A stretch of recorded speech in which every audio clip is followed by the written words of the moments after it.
Assalamualaikum and good day everyone. I'm sure most of you are in the raya mood, but we have no choice as we must continue our tutorial class for this week. Today we will continue with our tutorial 2 part 2.3. I have simplified my slides to make it easier for you to understand today's class. Let's look at question 1a. The question asks us whether the following relation is reflexive, irreflexive, symmetric, antisymmetric, or transitive. Before answering this question, I suggest you draw a diagram and matrix to help us decide. The relation is reflexive from the diagram as there is a self-loop at every vertex or node. Since the relation is reflexive, thus it is not irreflexive. To make it irreflexive, there should not be a self-loop at every vertex or node. Next, let's check whether the relation is symmetric. For this case, I suggest you refer to the matrix. Since the incidence matrix is a mirror image of the main diagonal, thus the relation is symmetric. Antisymmetric occurs if the incidence matrix is not a mirror image of the main diagonal. Unfortunately, in this case, the incidence matrix is a mirror image of the main diagonal, thus it is not antisymmetric. Regarding transitive, if there is a two-step path, there should be a one-step path.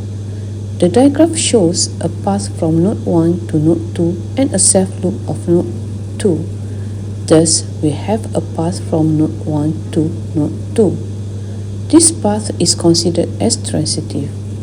Can you find the other three cases for transitive? Good. Here we can conclude that the relation is reflexive, symmetric, and transitive. Now, let's move on to question 1b. We will check whether the relation is reflexive. From the diagram, only two nodes have self-loop. Thus, the relation is not reflexive. The relation is not irreflexive as the two nodes have self-reflexive.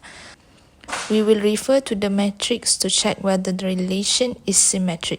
Since the incidence matrix is not a mirror image of the main diagonal, thus the relation is not symmetric.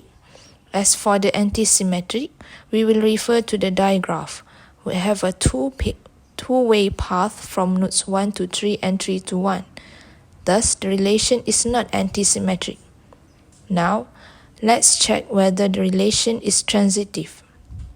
From the diagram, there is a two-path from node 1 to node 4 and node 4 to node 2. Then we have a path from node 1 to node 2. You have to check for other cases too. There are altogether 6 cases of transitive. Can you spot them? So, the relation is transitive. Let's proceed to Q2. Based on the diagram, we must determine whether the relation is reflexive, irreflexive, symmetric, antisymmetric, or transitive. Clearly, the relation is not reflexive as there are nodes with no self-loop. The relation is not irreflexive as there are nodes with self-loop. Thus, it is against the concept of irreflexive. From the diagram, there is only one path from one node to another, and no two-way paths are found. Thus, the relation is not symmetric. Since there are only one-way path for all the nodes, thus the relation is antisymmetric. To check for transitive, if there is a two-step path, there should be a one-step path. From the diagram, there are two paths from node 1 to node 5 and node 5 to node 3. Thus, we have a path from node 1 to node 3. Can you find 3 more examples of transitive? Hence, the relation is antisymmetric and transitive. I will stop now and we will continue answering the rest of the tutorial questions next week. Please WhatsApp me once you have watched my video. Don't forget to leave me a message, "I have watched your video," as part of your attendance list for this week. Have a nice day everyone.